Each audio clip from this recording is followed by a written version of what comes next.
Book buddies, अगर आपका ज़हन भी हर वक़्त खोया रहता है, आपके माइंड में हर वक़्त अनवांटेड थॉट्स आती रहती हैं, तो अक्सर लोग आपको ये रिकमेंड करते होंगे कि मेडिटेशन किया करो। बेतहाशा ऐसे लोग होते हैं जो ओवरथिंक करते हैं। हर वक़्त उनका ज़हन एक मशीन की तरह चलता रहता है। मेडिटेशन के ज़रिए इसी तरह की ओवरथिंकिंग को कंट्रोल करने की कोशिश की जाती है। और मेडिटेशन का टिपिकल मेथड ये बताया जाता है कि किसी खामोश जगह पर बैठ जाओ, इंटरनेट और डिवाइसेस से दूर हो जाओ, डीप ब्रीदिंग करो और अपनी थॉट्स को कंट्रोल करने की कोशिश करो। मेडिटेशन करने का तरीका दोस्तों आप ये ट्राई करके देख लें। इसको करने के बाद आपको फिर अंदाजा होगा कि ये करने के बावजूद भी आप अपनी थॉट्स को, अपनी एंग्जाइटी को, अपनी ओवरथिंकिंग को कंट्रोल नहीं कर पा रहे। इंस्टेड क्या आपका माइंड इन थॉट्स को कंट्रोल करे, ये थॉट्स आपके ज़हन को कंट्रोल करने लगती हैं और आप इन्हीं थॉट्स के कैदी बन जाते हैं। और इसी कैद से निकलने का एक कमाल तरीका बताया था ओशो ने अपनी जबरदस्त किताब meditations the first and last freedom में।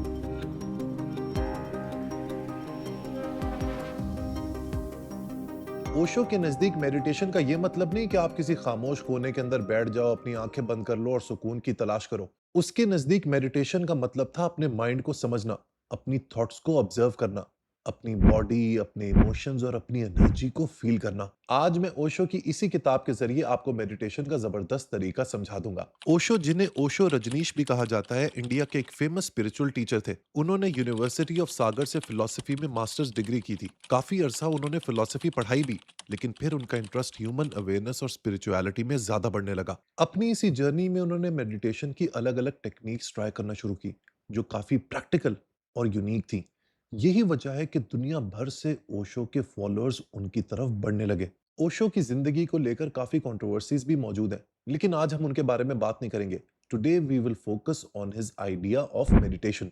ओशो के नजदीक मेडिटेशन एक साइंस है, कोई सुपरस्टिशन नहीं। उनका कहना था कि जिस तरीके से साइंस और टेक्नोलॉजी ने हमारी आउटर दुनिया को बिल्कुल ट्रांसफॉर्म करके रख दिया, बदल के रख दिया, इसी तरह मेडिटेशन के अंदर ये ताकत है कि वो इंसान की इनर लाइफ को बदल सकती है। ओशो के मुताबिक अगर वेस्ट ने हमें बाहर की दुनिया को समझने और कंट्रोल करने के टूल्स दिए हैं, तो ईस्ट ने हमें अपने माइंड, अपनी कॉन्शियसनेस और अपने अंदर की दुनिया को समझने के टूल्स दिए हैं। और इन्हीं टूल्स में से सबसे इंपॉर्टेंट टूल है मेडिटेशन। ओशो का कहना था कि मेडिटेशन कोई बोरिंग एक्सरसाइज नहीं है, बल्कि ये एक एडवेंचर है। लेकिन ये एडवेंचर बाहर की दुनिया का नहीं, इंसान के अंदर के अननोन वर्ल्ड का है। जब इंसान मेडिटेशन करता है तो वो अपने माइंड, अपने इमोशंस और अपनी एग्जिस्टेंस को समझने की कोशिश करता है। मेडिटेशन एक मोमेंट में प्रेजेंट होना है, यानी आप कोई बड़ा एक्शन नहीं कर रहे, कुछ अचीव नहीं कर रहे, कुछ किसी को प्रूव नहीं कर रहे, कुछ कंट्रोल नहीं कर रहे। आप सिर्फ मेंटली प्रेजेंट है। और जब इंसान ऐसी स्टेट में आता है तो उसे अजीब सी किस्म की खुशी महसूस होती है। एक ऐसी खुशी जिसके पीछे कोई रीजन नहीं है। बस इंसान अपने जहन से, अपनी जिंदगी से इतनी ज्यादा जो नॉइस है, उसको खत्म करता है और एक अजीब सी नेचुरल स्टेट ऑफ एग्जिस्टेंस में आ जाता है। Meditation is an adventure, adventure into the unknown, the greatest adventure the human mind can take. Meditation is just to be not doing anything, no action, no thought, no emotion, you just are and it is a sheer delight. अब वो आगे पूछता है कि from where does this delight come when you are not doing anything? It comes from nowhere और it comes from everywhere. It is uncaused because existence is made of the stuff called joy. कमाल बात है। यानी simple अल्फाज में, जब आप कुछ भी नहीं कर रहे, तब ही आप मेडिटेट कर रहे हैं। थिंकिंग एक एक्शन है, कंसंट्रेशन भी एक एक्शन है, इसी तरह कॉन्टेम्पलेशन भी एक एक्शन है। इनमें से जब आप कुछ भी नहीं कर रहे, तभी आप मेडिटेट कर रहे हैं। लेकिन इसका मतलब ये बिल्कुल नहीं कि आप काम करते हुए मेडिटेट नहीं कर सकते।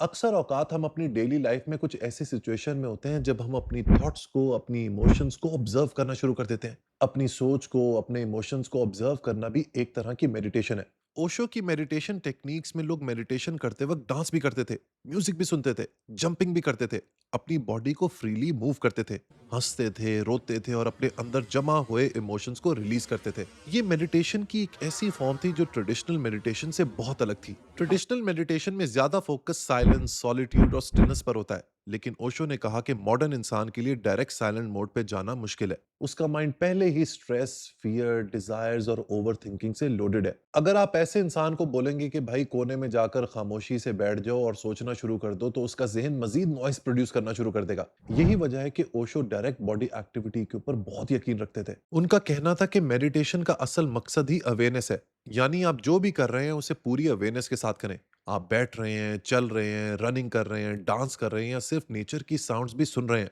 अगर आप उस मोमेंट में फुली प्रेजेंट हैं, तो आप मेडिटेट ही कर रहे हैं। इसी हवाले से ओशो का एक बड़ा जबरदस्त नजरिया था।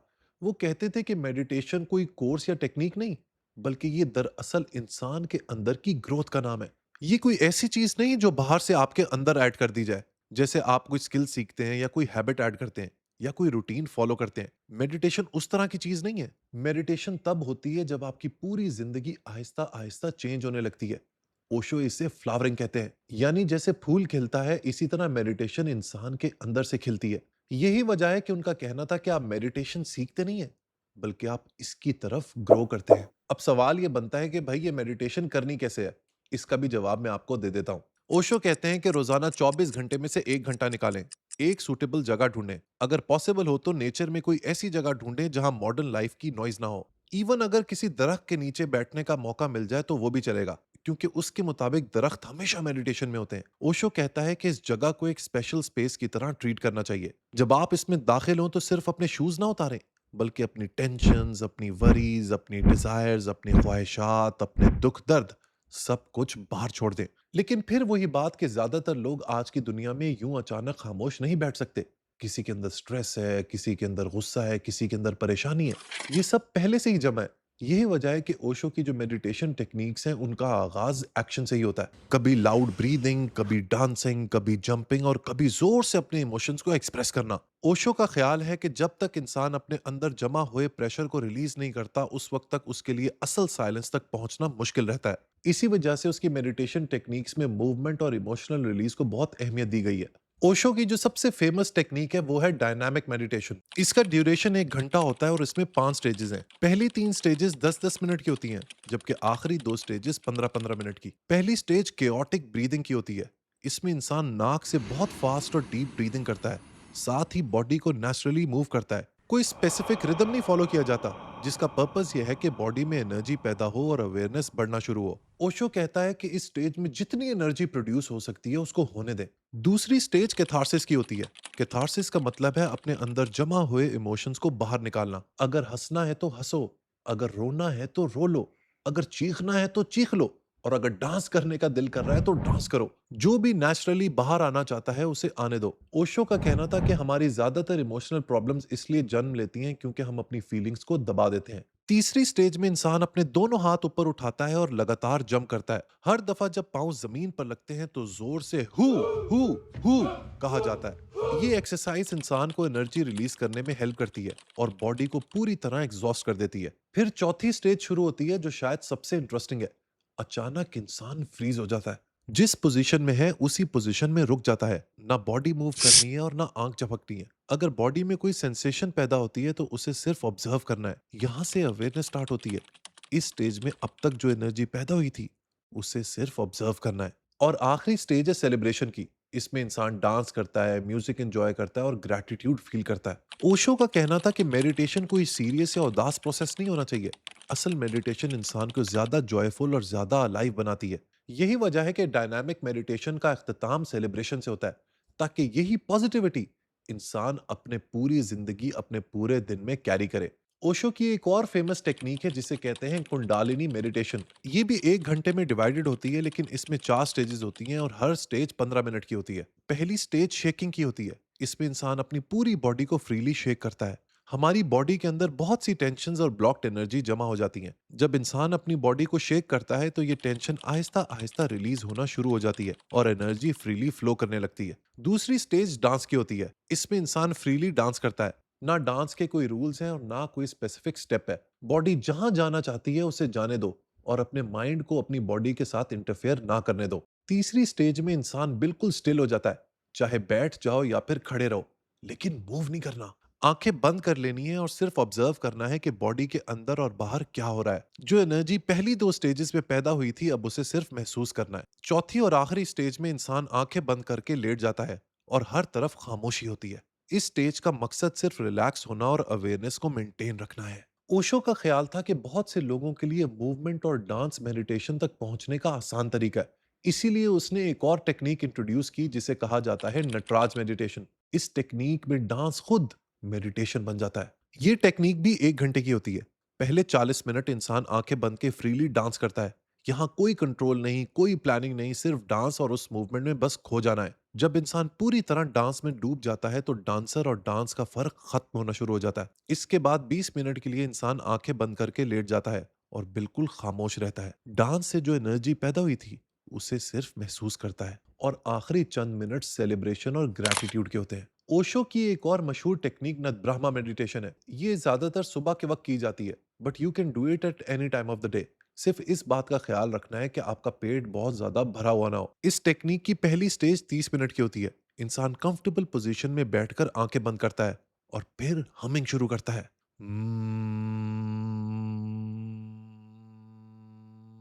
यानी एक लगातार आवाज निकालता है। ओशो का कहना है कि यह वाइब्रेशन पूरी बॉडी में फैलती है और इंसान को अपने अंदर की तरफ ले जाती है। आहिस्ता आहिस्ता इंसान आवाज निकालने के साथ साथ उस आवाज को कॉन्शियसली सुनने लगता है। दूसरी स्टेज के दो पार्ट्स हैं। पहले हिस्से में दोनों हाथ बेली बटन के नीचे रखकर सर्कुलर मोशन में बाहर की तरफ मूव किए जाते हैं। इसका सिंबॉलिक मतलब यह है कि अपनी एनर्जी को दुनिया के साथ शेयर किया जा रहा है। फिर हाथों की डायरेक्शन ऑपोजिट कर दी जाती है और सर्कुलर मोशन अंदर की तरफ होती है, जिसका सिंबॉलिक मतलब है कि यूनिवर्स से एनर्जी रिसीव करना। और फिर आखिरी के 15 मिनट इंसान बिल्कुल स्टिल रहता है।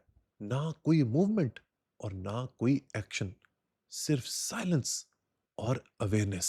दोस्तों, अगर आप सिगरेट पीने की बीमारी में मुब्तला है ना और बुरे तरीके से सिगरेट से एडिक्टेड हो चुके हैं, तो ओशो आपकी सिगरेट पीने की हैबिट छुड़वा सकता है। ओशो ने एक दफा एक शख्स को सिगरेट छुड़वाने में मदद की, और ये मदद उसने इस तरह नहीं की कि फौरन स्मोकिंग छोड़ दो और ये तुम्हारी सेहत के लिए मुश्किल है, बल्कि उसने कहा कि और सिगरेट पियो। सिगरेट को ही मेडिटेशन बना दो। जब सिगरेट पैकेट से निकालो तो पूरी अवेयरनेस के साथ निकालो। जब सिगरेट को हाथ में पकड़ो तो उसे महसूस करो। जब उसे लाइट करो तो उस प्रोसेस को देखो। जब स्मोक अंदर लो और बाहर निकालो तो उस पर भी पूरा ध्यान रखो। यानी स्मोकिंग को एक ऑटोमेटिक हैबिट की जगह कॉन्शियस एक्टिविटी बना दो। ओशो का कहना था कि कुछ ही अरसे बाद उस शख्स ने सिगरेट पीना छोड़ दिया। उसकी वजह यह है कि बहुत सी बुरी हैबिट्स जो हम लोग कर रहे होते हैं वो आउट ऑफ हैबिट कर रहे होते हैं, out of our automatic response कर रहे होते हैं, instead of being aware of it. एक दफा जब आप कॉन्शियसली अपनी किसी भी हैबिट से अवेयर हो गए तो फिर उसे छोड़ना आसान हो जाता है। ओशो विपासना मेडिटेशन को भी बहुत इंपॉर्टेंस देता है। उसका कहना है कि ये मेडिटेशन अपनी सिंपलेस्ट फॉर्म में सिर्फ अवेयरनेस का नाम है। विपासना में इंसान अपनी बॉडी, अपने थॉट्स, अपनी फीलिंग्स और अपने इमोशंस को बगैर जज किए और बगैर चेंज किए ऑब्जर्व करता है। इस प्रोसेस में इंसान को अपनी ब्रीदिंग पर ध्यान देना भी बहुत इंपॉर्टेंट है, क्योंकि अक्सर लोग अपनी ब्रीदिंग को कभी ऑब्जर्व ही नहीं करते। अगर आप कुछ ही देर के लिए दोस्तों सिर्फ अपनी सांस को, अपनी ब्रीदिंग पैटर्न को ऑब्जर्व करना शुरू कर देंगे तो आपको बहुत सारी बातें समझ आना शुरू हो जाएंगी। ओशो कहा करता था कि हम एक ऐसी दुनिया में रहते हैं जहां हर चीज अपने ऑपोजिट के साथ मौजूद है। लाइट है तो डार्कनेस है, खुशी है तो दुख भी है, कामयाबी है तो फेलियर भी है। इंसान इन रियलिटी से बच नहीं सकता, लेकिन मेडिटेशन एक ऐसी चीज है जो इंसान को यह सिखाती है कि ये सब चीजें टेम्पररी हैं। खुशी भी हमेशा नहीं रहती और सैडनेस भी हमेशा नहीं रहती। लाइटनेस भी हमेशा नहीं रहती और डार्कनेस भी हमेशा नहीं रहती। हमेशा रहती है तो सिर्फ और सिर्फ इंसान की अवेयरनेस। ओशो की मेडिटेशन टेक्निक को आप जरूर ट्राई कीजिएगा और मुझे जरूर बताइएगा कि क्या इसके जरिए आपकी जिंदगी में कोई बदलाव, कोई फर्क आया या फिर नहीं। अगर आप मेरा पर्सनल पॉइंट ऑफ व्यू जानना चाहते हैं तो मैं ये मेडिटेशन टेक्निक्स और मेडिटेशन के ऊपर बिलीव नहीं करता। मेरी जिंदगी की सबसे बड़ी मेडिटेशन मेरी लाइफ की स्ट्रगल है, मेरी लाइफ के गोल्स हैं, मेरी लाइफ का सिस्टम है जो हमेशा मुझे आगे बढ़ने पर खुद ब खुद मजबूर करता रहता है। फिर ये फर्क नहीं पड़ता कि आपका माइंड कहाँ है, आपका माइंड इतना ज्यादा फोकस्ड होता है लॉन्ग टर्म गोल की तरफ कि फिर आपको कुछ लेफ्ट और राइट नजर ही नहीं आता। You are in stillness, yet you are moving. Video पसंद आई हो तो लाइक बटन जरूर प्रेस कीजिएगा। Until next time, good bye.